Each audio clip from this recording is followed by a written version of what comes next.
Om Sang Saraswati Namaha. Namaste. Namaste, everyone. On page 134, we're going to begin the discussion of the Bahya Matrika Nyasa, the establishment of the letters in the external body. So this is the body, and we're going to establish the letters in the external body. And let's read first what was discussed. Every object of creation has a name to correspond to its form. It's called Nam and Rup.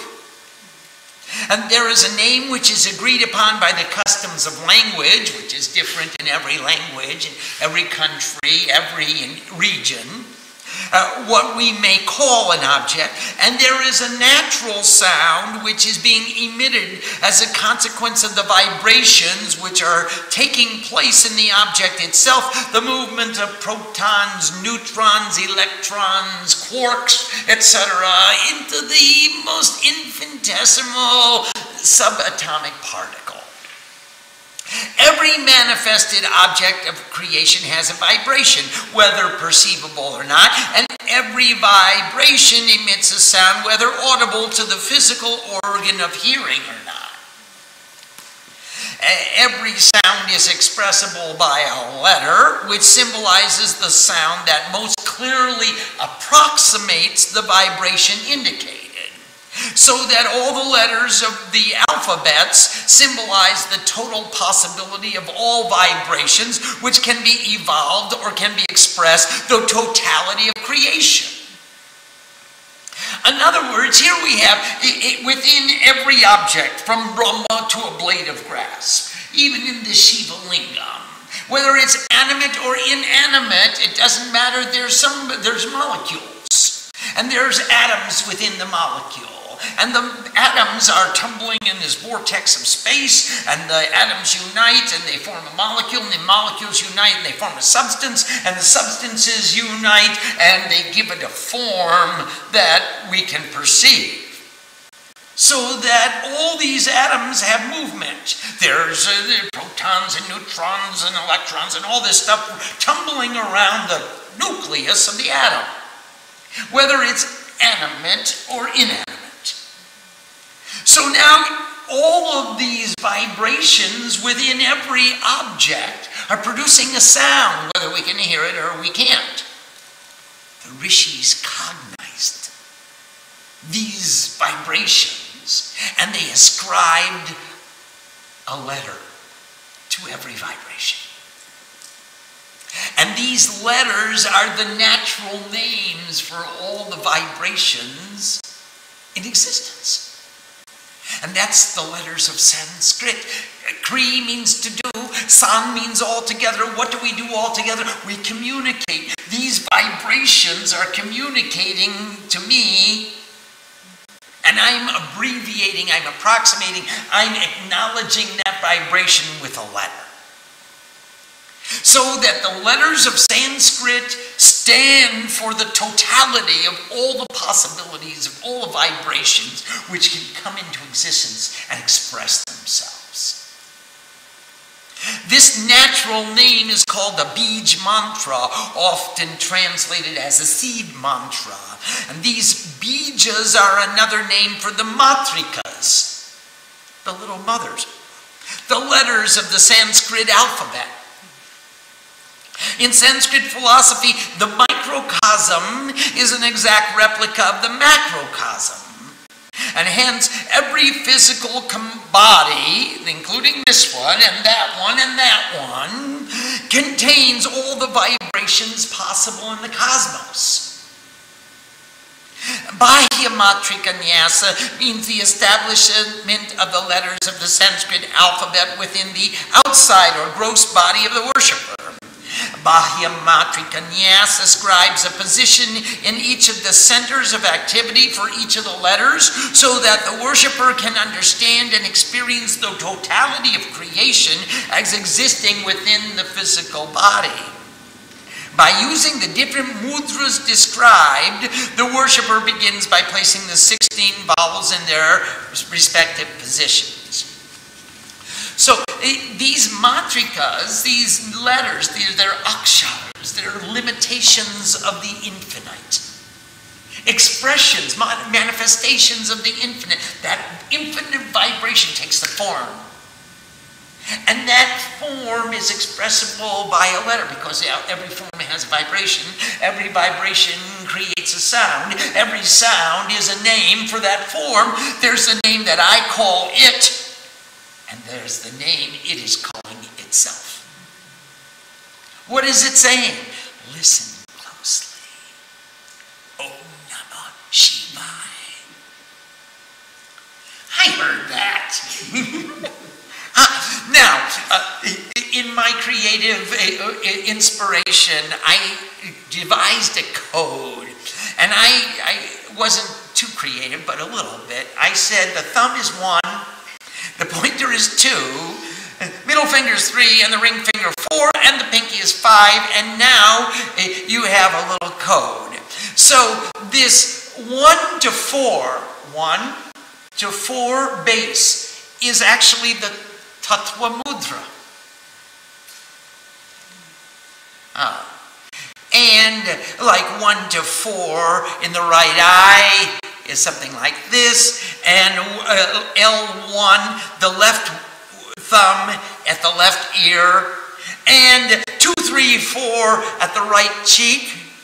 And these are the different mudras which are applied. 2, 3, 4, right cheek, a little salute. And these mudras are applying the various bijas, the akshars, the matrikas, to the different portions of our body, and so that we assume all the vibrations of the universe. They are our being.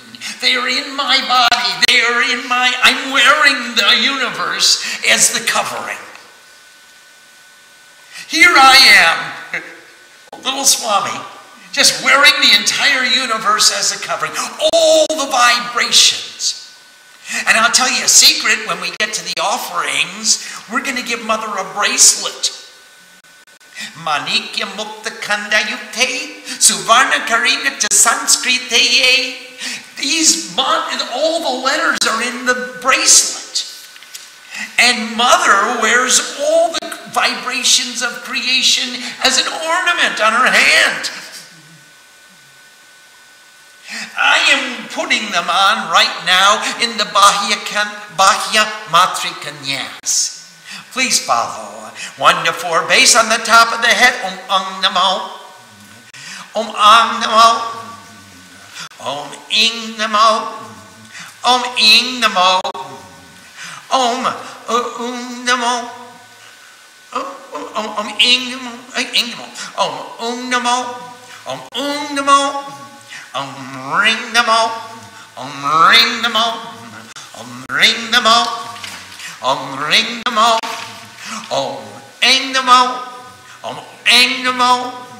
Om Ang Namo. Om Namo. Om Ang Namo. Om Ang Namo.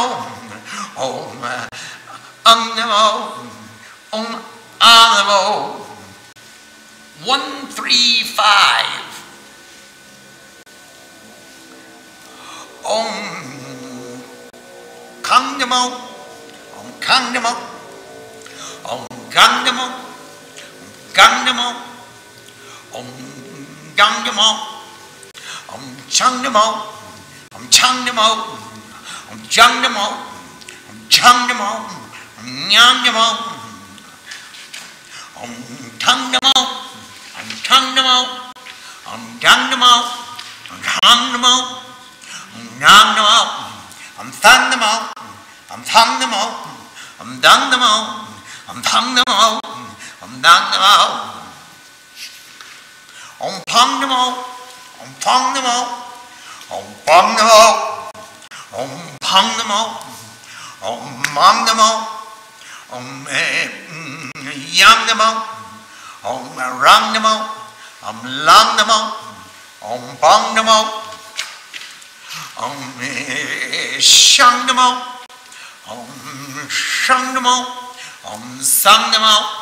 Om Hang Namo, Om Rang Namo, Om Shang Namo, Om Namah Shivaya. I'm sorry, I'm not used to doing it so slowly. And it's harder to do it slowly than it is to do it fast. So, let me just do it. Ang namo, ming namo, mong namo, ring namo, ring namo, ring namo, ring namo, hang namo, hang namo, ong namo, ang namo, namo. Tang mong, tang mong, tang mong, tang mong, nang mong, chang mong, chang mong, jang mong, jang mong, nang mong, tang mong, tang mong, tang mong, tang mong, nang mong, tang mong, tang mong, tang mong, tang mong, tang mong, pang namo, pang namo, pang go, pang mong, pang mong, yang rang namo, nang mong, wang mong, shang mong, sang mong, shang mong, han mong, lang mong, shang mong.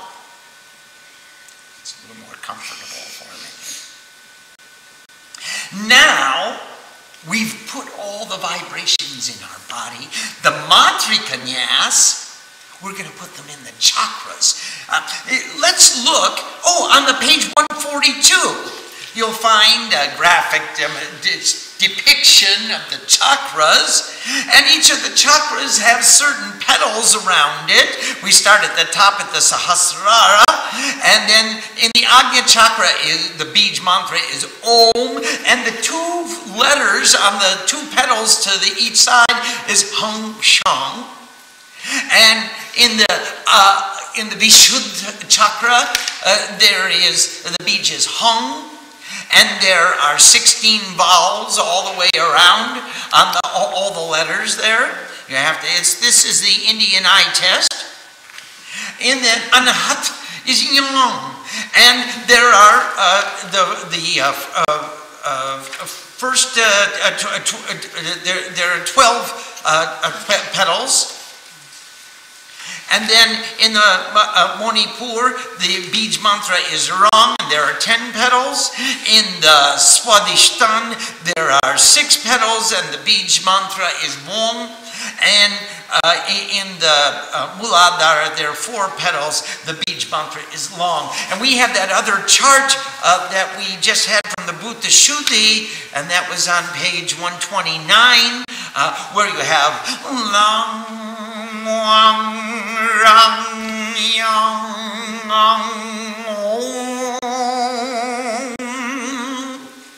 on page 129, those are the bijas in the center of each chakra, and on page 142, these are the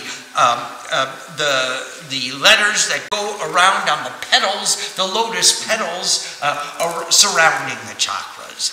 Let's read the introduction. Following Panini's grammar, which is most authoritative on the subject, in the Bahya Matrika Nyasa there are 35 consonants, and actually the number of letters varies according to the different enumerations regarding differing functions, and the Matrika Nyasa, which follows, only 50 letters are placed. Okay, Sanskrit is commonly taught with 50 letters, 16 vowels, and 34 consonants, and occasionally it is taught with 52 letters with the addition of Om and Ring. And for the purpose of these nyasas, we will follow the two more formats presented as the best authority for their accuracy, agreed from all the versions consulted, blah, blah, blah. The explanation as to why they differ in the number of letters contained will not be addressed. Okay, so the previous nyasa had 35 letters in the chakra, throughout the body. And in this nyasa, we're going to have 34 letters. So this one has 50. Okay, Matrika Nyasa places the bijas, or the natural names, inside the chakras, which are the energy centers within the body. In this meditation, we conceive that not only is all existence moving in my every movement, as in the former nyasa, but also that all the vibrations of the universe comprise the very essence of my being. Now that's the meditation that we have. All the vibrations of the universe comprise the very essence of my being. They are in my chakras, they are in the lotus of my chakras. I control the vibrations of creation within me. And therefore, I can affect my environment. Just put out the right vibration. And everyone starts vibrating on the same frequency.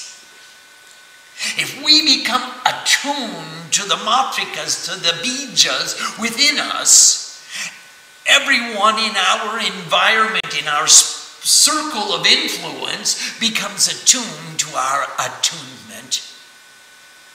And actually, the etymology of attunement is at one-ment.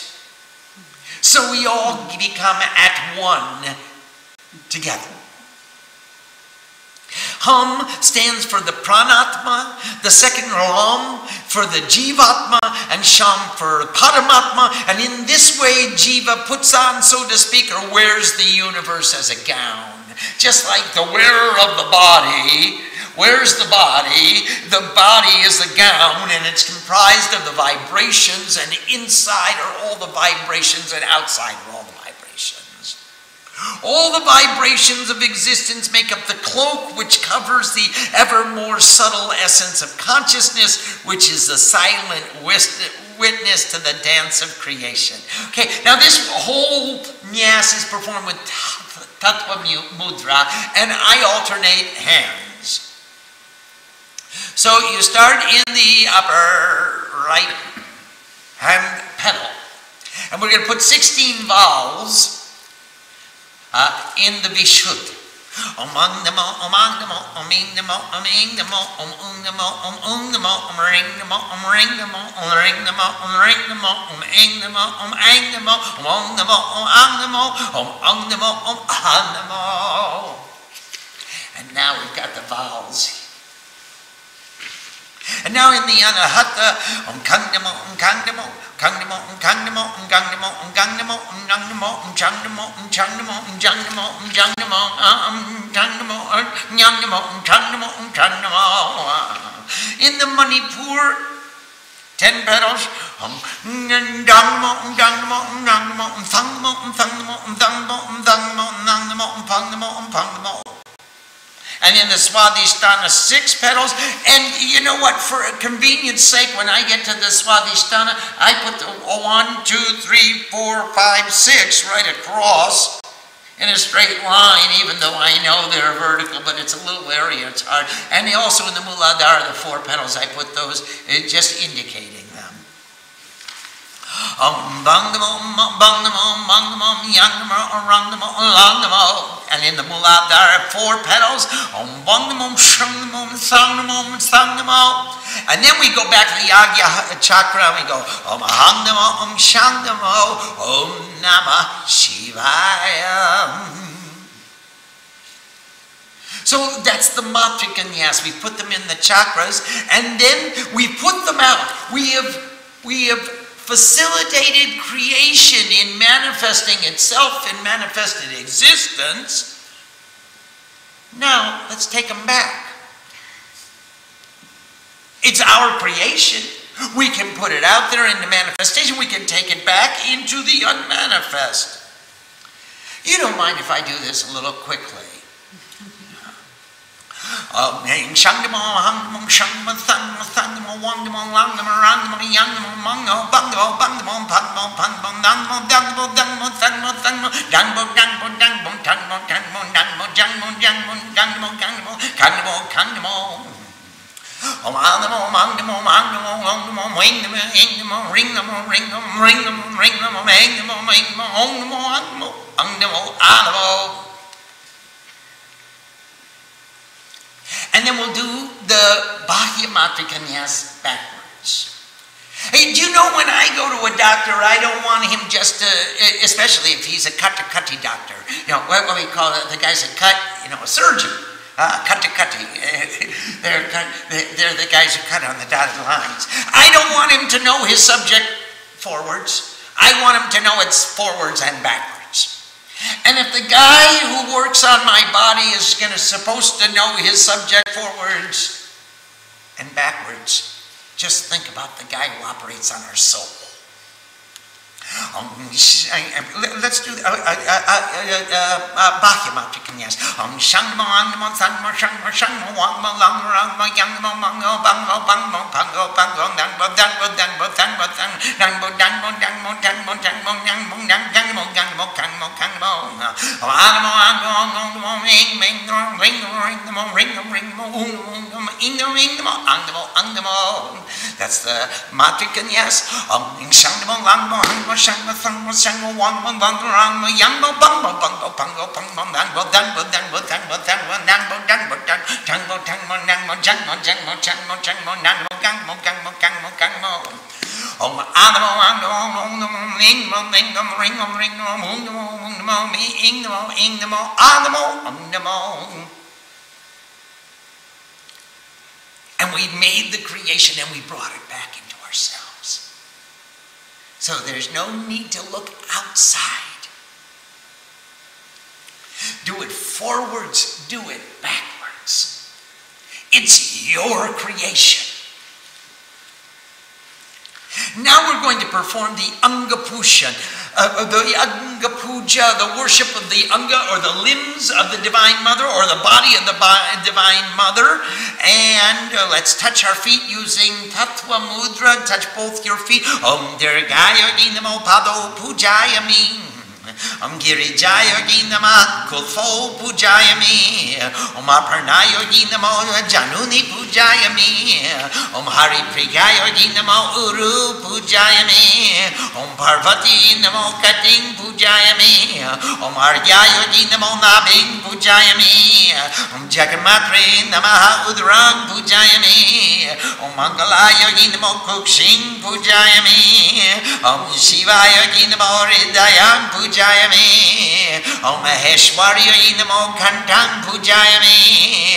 Om Vishwabandai Namo Skanda Pujayami. Om Kaliya Namo Bahu Pujayami. Om Adhyaya Namo Hasta Pujayami. Om Varadaya Namo Mukam Pujayami. Om Subhanya Namo Nasikam Pujayami. Om Kamalakshmi Namo Netre Pujayami. Om Ambikaya Namo Sira Pujayami. Om Devi Namo Sarvanga Pujayami. And using Tata Mudra, Om Ham Ram Ying Ring.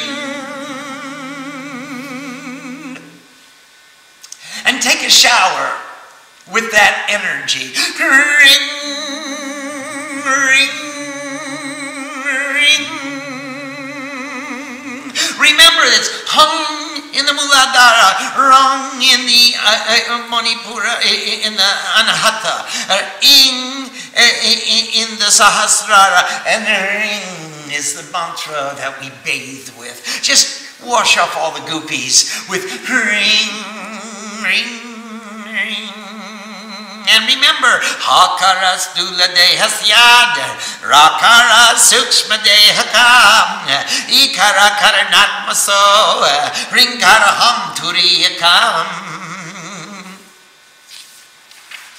Let's go back and read this Anga Puja a little more thoroughly. I bow to the reliever of difficulties, to Durga, and worship her feet. And I touch these feet that she has.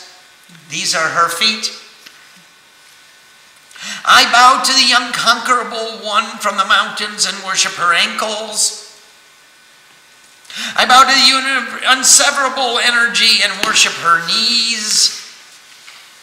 I bow to the beloved of consciousness and worship her thighs. I bow to the daughter of the mountains and worship her hips. I bow to the one purified by knowledge and worship her navel. I bow to the mother of the perceivable universe and worship her stomach. I bow to the energy of welfare and worship her sternum. I bow to the energy of infinite goodness and worship her heart. I bow to the energy of the great seer of all and worship her throat. I bow to she who is praised by the universe and worship her shoulders. I bow to she who takes away darkness and worship her arms. I bow to she who is sacred study and worship her hands. I bow to she who grants boons and worship her mouth. I bow to she of excellent music and worship her nose. I'm sure you know why. Because she has such a great sound in her nose. I bow to the lotus-eyed and worship her eyes, and I worship all three of them. I bow to the mother of all and worship her head. I bow to the goddess and worship her entire body.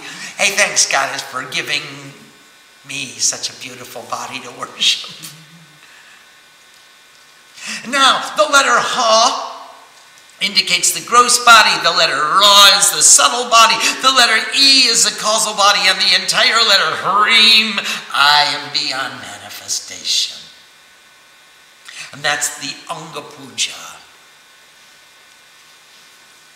Do we have any questions? Yes, please. Swamiji, as far as the chakras are concerned, they are described in the picture with petals, etc. How do we go about trying to visualize these? Are there techniques to improve our visualization? Oh, there are so many techniques, and each one of them has a yantra, and each one of them has a deity, and each one of them has, of course, the Bij mantra in the center, and then there are the petals around. I suggest that you learn the puja as it's written. Okay, so you've got 16 vowels in the throat, you've got 10 consonants in the anahata, blah, blah, blah. You memorize and place the akshars, the letters, on the petals that surround the center of the chakra. And that will be enough to start. Picture your chakra filled with petals, and you've got a letter on each petal, and now you can do that. You can perform this puja. There's another, well, we did the Bhuta Shuddhi. We pictured the chakra with a Bij mantra in the center of it. There are many other techniques. You can worship the yantra in each chakra. You can worship the deity in each chakra. You can worship the element of existence in each chakra. There are so many different techniques. For this exercise, I suggest that it will be enough to visualize the letters that you're placing there and feel the vibration, the spandana of that letter as you place it on the lotus, on the leaf of the chakra. Are there other questions, please? Swamiji, how you said that when we do the nyas, we become one with the vibrations. Yes. How is that our imagination? Yes. And Swamiji, in the beginning it's your imagination, in the end it's your reality. And then you have this vivid imagination that I am an individual acting and interacting with society, and I'm going to see all these kooky people who want something from me. And that becomes the imagination. And the reality is that every day I get to sit here with my beloved and put the letters of his creation right on the chakras, and I get to wear the whole creation. And then I go off into this reverie and dream and think, oh, well, now as an individual, I'm going to accomplish some task in the world of human beings. And that becomes the imagination. That's the dream. My waking state is when I'm with Shiva. My dreaming state is when I go out and look for resolutions or solutions to all the challenges of life. That becomes my imagination. Are there other questions? Yes, please. Along that line, Swami, there was a lot of questions in response to the club about creating a balance to work in the world. How do I balance my sadhana and my activities, my needs to gain material sustenance to support my sadhana? How do we balance this? You don't! You do not create a distinction or a separation between your spiritual life and your material obligations. That's the first fallacy that we fall into. Oh, I've got my spiritual life here where I'm sitting with Shiva, and now I've got to leave Shiva and go out into the world and work for a living and shoulder the responsibilities and fulfill my obligations and bring home the money to give to the grocer so that the kids can get fed. And that ain't the truth. If you're spiritual no matter what you're doing. Carry yourself as a great renunciate. I just came here to bless you. Now, how can we work together to everyone's mutual benefit and make Shiva happy? I didn't come here to see if I could get the most and give the least and be be called out my prophet. I came here to do something good for everybody, so that it's fair for everyone. And now if we can make it fair for everyone, let's all work together and we'll all play together and we'll celebrate that we've made an agreement to everyone's mutual benefit. I'm spiritual. I didn't come here to take advantage of you. That's my material fallacy. So the answer is you don't make that distinction. I'm going to the most spiritual environment that I created. I'm a part of that environment. It's my working environment. This is my opportunity to perform karma, to demonstrate how much I really love you. Can I be efficient? Can I be pleasant? Can I have fun? Can I make other people happy? Can I do a good job to serve you? And then I'm going to come home and give you a flower and give you everything I earned, and now let you distribute it? Why is that different from my spiritual life? How is that different? That is spiritual. Giving more than you take is spiritual. Go out in the world and be a giver. Go to your office and be a giver. Mom never goes anywhere without a cookie or a box of chocolate or something to give to somebody who she meets along the way. She's not going just to get her work done. She's going to be herself, to be a giver. And she gets things done. And we all get to share in what she gets done. Every one of us. Carry yourself in the example of your guru. It's not that I have a spiritual life and then I have a material life. That's the original sin. That fallacy. We're living in that dichotomy that spirituality goes on in the temple and now I'm out there grubbing. I'm in the rat race. I'm not in the rat race. I created that space in my office. That's my temple of worship. That just as much as this is my temple of worship. Why should there be this how do you balance your spiritual life with your material? It's all spiritual. And you will get what you need. You will get it. When you're on the airplane, serve your customers, serve your passengers like you're serving Shiva. When you're in your office, serve your customers like you're serving Shiva. I'm here to help you. I've got solutions for all of your problems. That's why you're coming to me. I'm solutions oriented. I'm here to serve you. I know I'm going to get paid, but that's not my motivation. My motivation isn't how much I can take you for. My motivation is how many solutions can I apply to your problems? Or can I point you towards other resources where you'll find even more solutions? Now you're a businessman. Yes, please. Question from Nanda from San Jose. Yes, Nanda Mom. Swamiji, what does it mean to wear the creation? When you said wear the creation. Yes. What does that mean? What does it mean? What does it mean to wear your shirt? Nanda Mom. I mean, I know you look really good with that shirt on. Keep your shirt on, please. But what does it mean to wear the shirt? What does it mean to wear a body? Well, in the same way as you wear a body and you wear a shirt over the body, you wear the creation. It's just a part of you. You are inside the creation. The creation is revolving around you. And that's how important you are. You are the spiritual inspiration for this whole creation. We're that creation. That's what it means. You go wherever you go, the whole creation goes with you. You're not alone.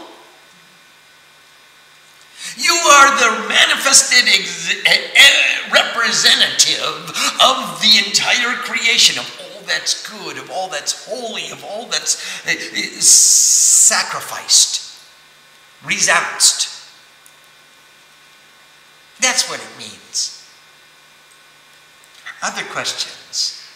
Swami, regarding that, sometimes we hear that there's no Dharma in America and in the West, that there's just no Dharma.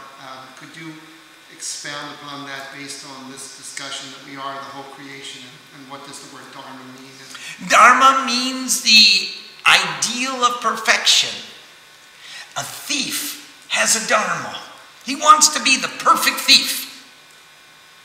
The baseball player has his dharma. The football player has his dharma. The businessman has his dharma.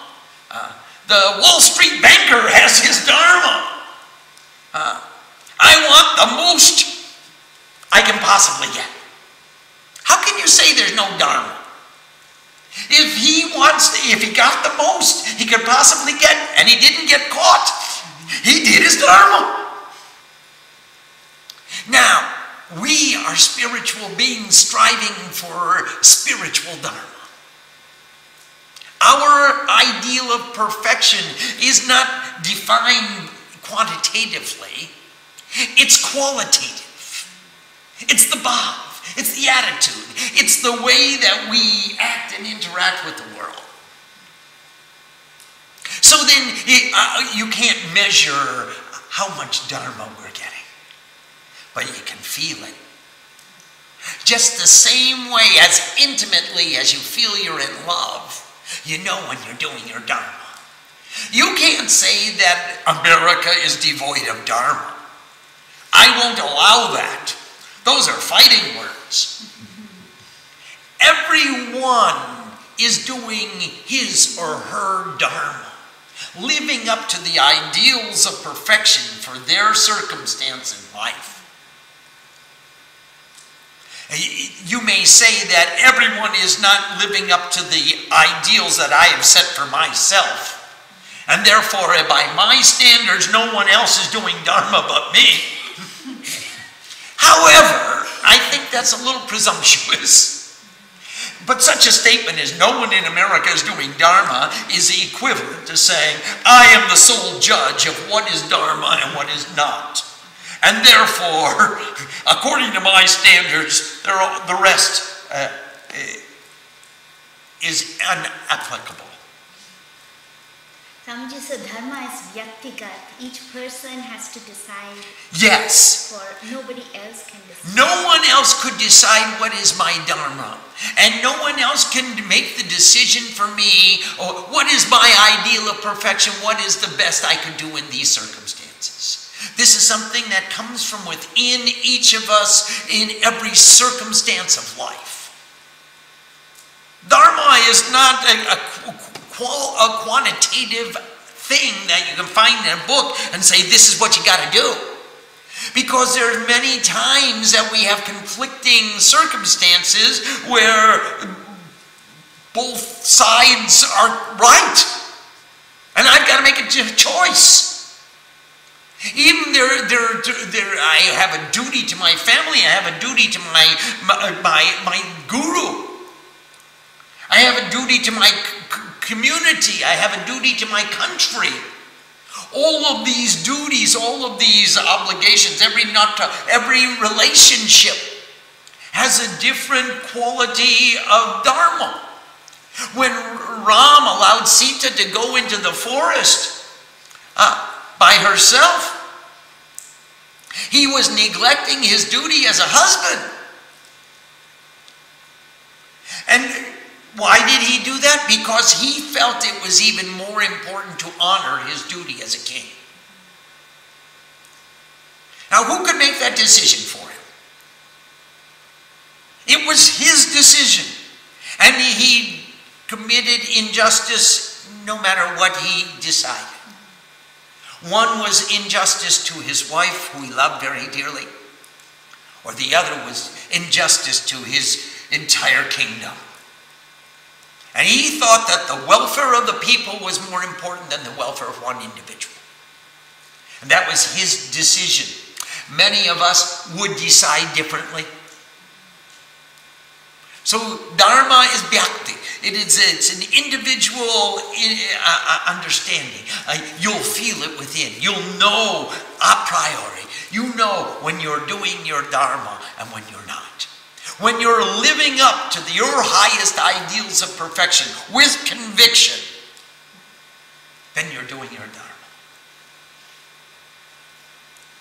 Swamiji, a question from Dan from New Jersey. Yes, Dan, namaste. Namaste Swamiji, at the end of the Anga Puja, we put Ram in the Anahata. Is this the same bija of the Manipur chakra? No, we put Hang Rang. We put Rang in the Manipur. Hang Rang Ing Hring.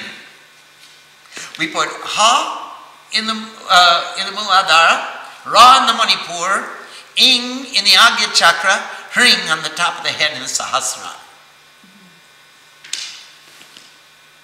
Swamiji, a question from Nanda. Namaste, Nandama. Are the Nyas done in the order given? Bahya Matrika followed by Matrika Nyas?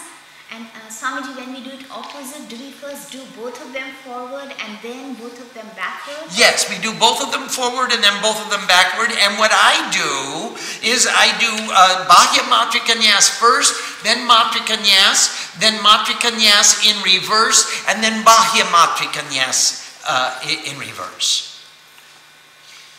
Swamiji, question from Pramod from Mountain View. Namaste, Pramod. Dear Swamiji, I have a question on Shivling. Yes. There are different types of Shivling.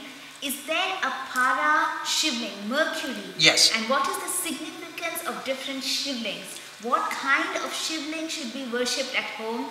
Is it true that if an ordinary stone is worshipped as Shiva with sincerity, it becomes a Shivling?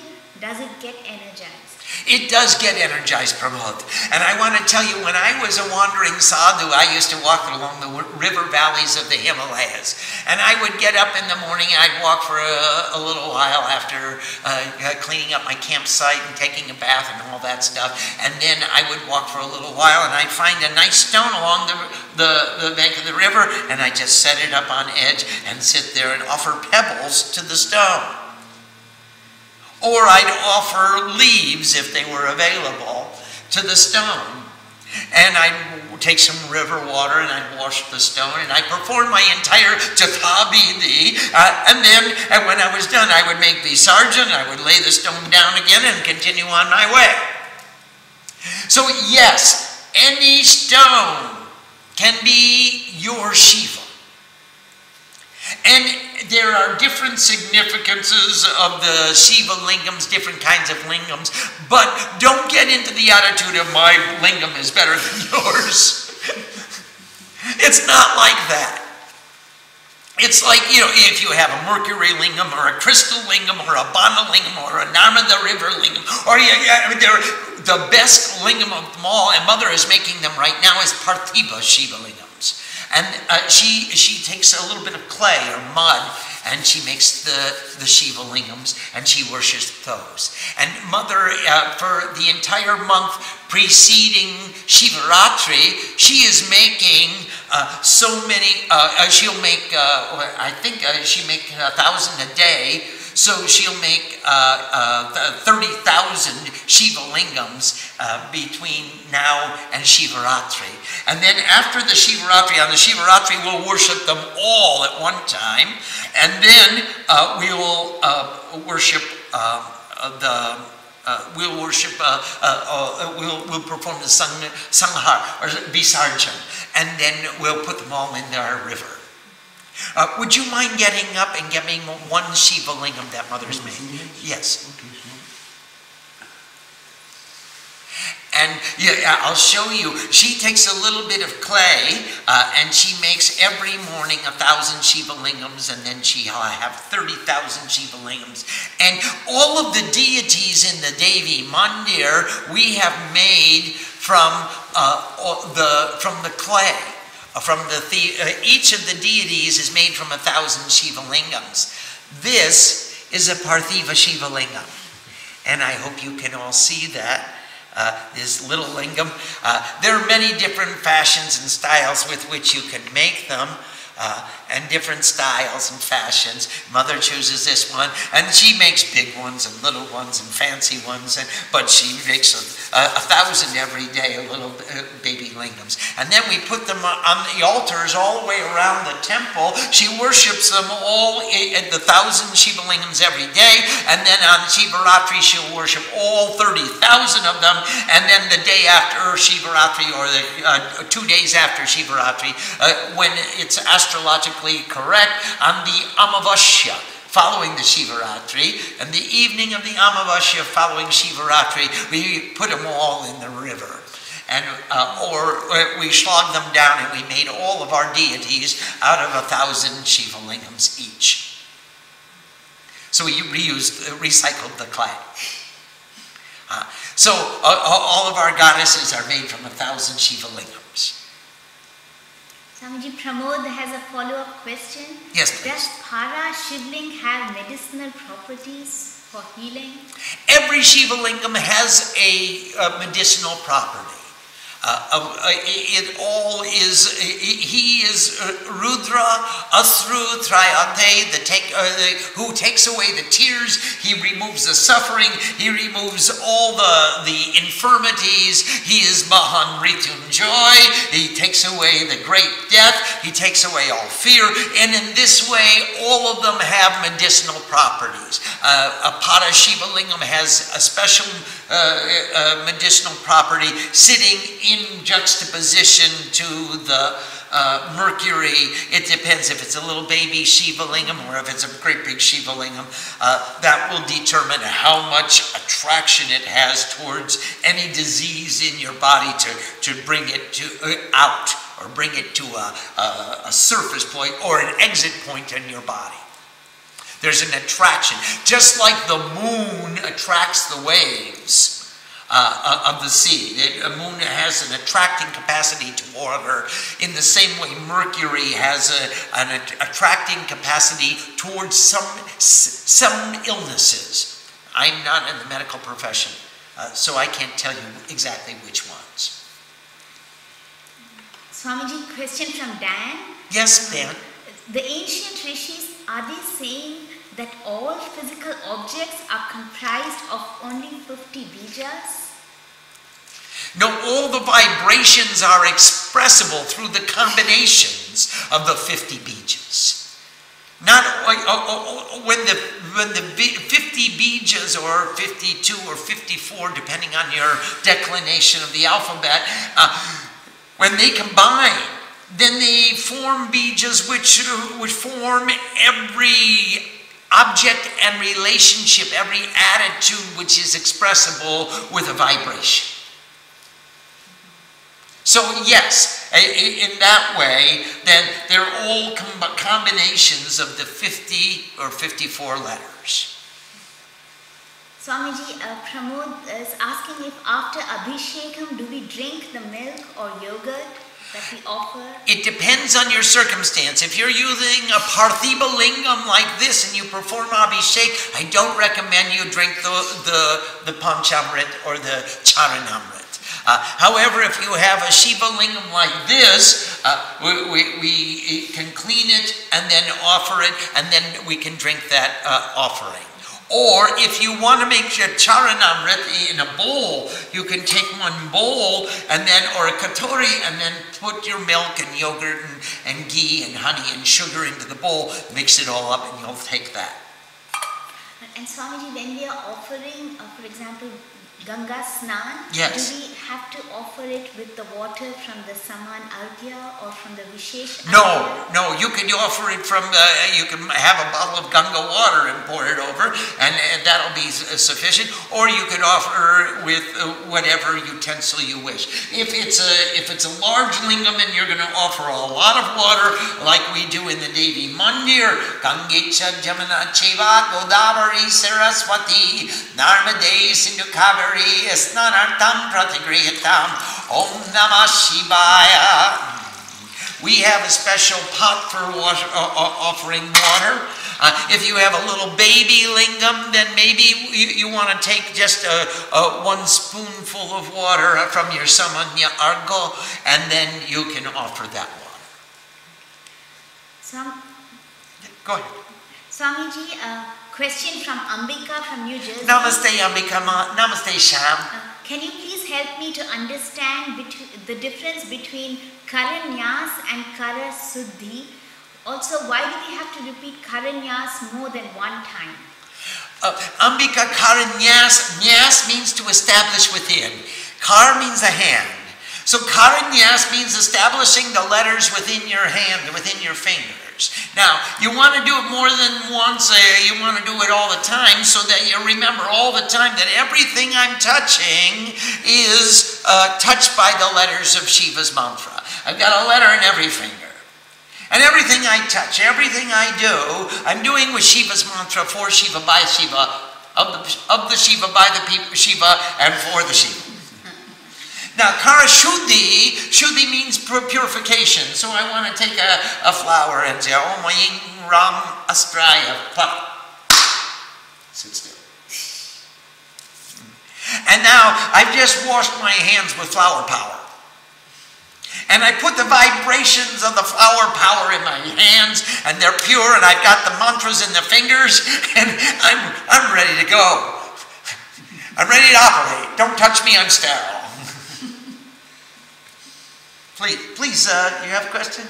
No, you have an itch. Okay, Vish? We talk about wanting to bring peace into this world. How does this individual offering to a lingam help bring peace to this world and to all beings? Well, if you start, Confucius was the master of this one. If you want to have a peaceful family, you have to start with the individual. So one individual will inspire and illuminate his whole family. If your whole family is illuminated, they'll illuminate, inspire, and bring the whole community to peace. If the community is in peace, they'll bring the entire city to peace. If the city is in peace, they'll bring the entire district in peace. If the district or the county is in peace, then they'll make the whole state at peace. I mean, can you imagine having one state of the United States that was completely at peace? Every citizen was just an ambassador of peace? What would happen to the United States of America? Everybody, they do say that San Francisco is the heart chakra of America, but most of people don't believe it. So therefore, if you had a country that lived in peace, and they could do it, and then all the other countries of the world would have to unite and stop making war because of that one individual.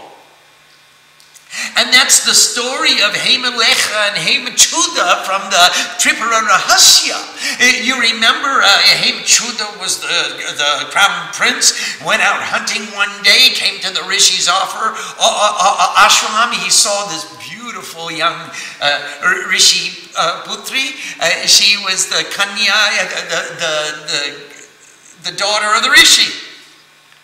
He looked at her and he fell head over heels in love. He waited until the Rishi came back and said, "Can I have your daughter?"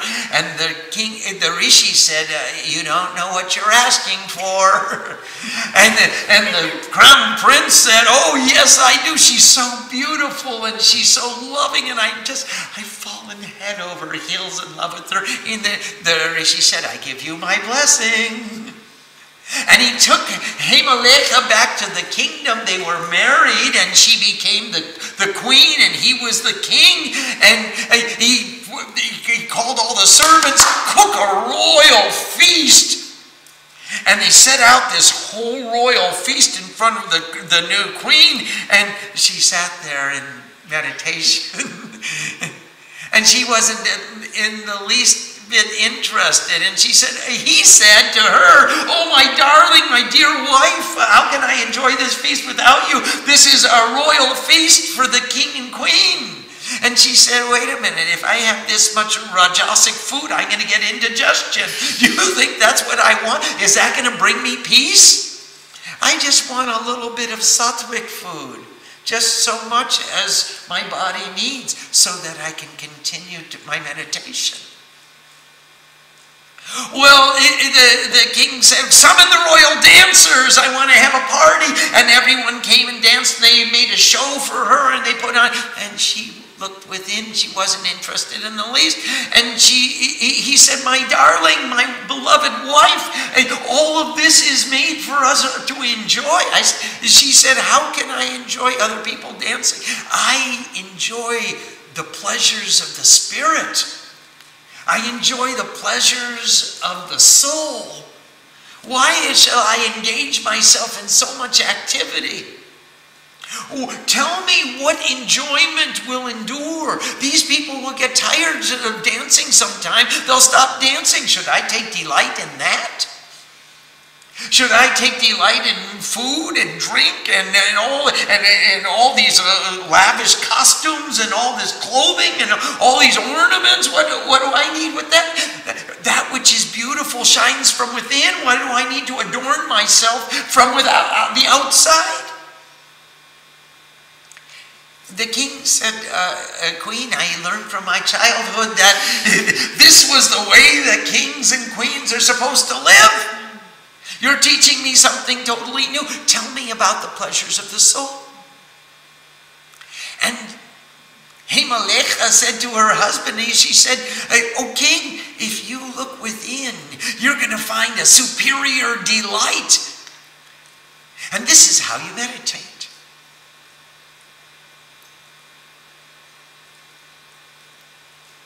And pretty soon the king started practicing meditation. Well, the ministers saw the king in meditation. They said, "Hey, king, what are you doing? Why aren't you eating and drinking and being merry? Why aren't you summoning the dancing girls? Nobody's calling them anymore. They're just sitting around waiting to be called upon to dance." And the king said, "You know what? I married this girl from the forest, and she taught me how to meditate. And the pleasures of the soul are so much more powerful than the pleasures of the body. I'm enjoying my meditation." And the minister said, "Well, teach us how to meditate." So the king taught them how to meditate, and the ministers started to meditate. All the business community came to do business with the ministers. And they brought so many things. "Oh, please, minister, give me this contract. I'll give you this and I'll give you that. And come on out to dinner with me. And come on. And here's a new suit of clothes. And here's money." And the minister said, "Hey, what do we need with that? We're having more fun looking within."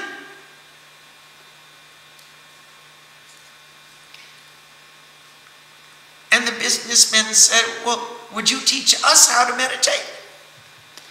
And the ministers taught the business community how to meditate. And the business community taught their workers. And the workers taught the farmers. And pretty soon, the entire kingdom was enjoying peace and prosperity. And they were all working together for the harmony of each other. And there was peace and joy all throughout the kingdom.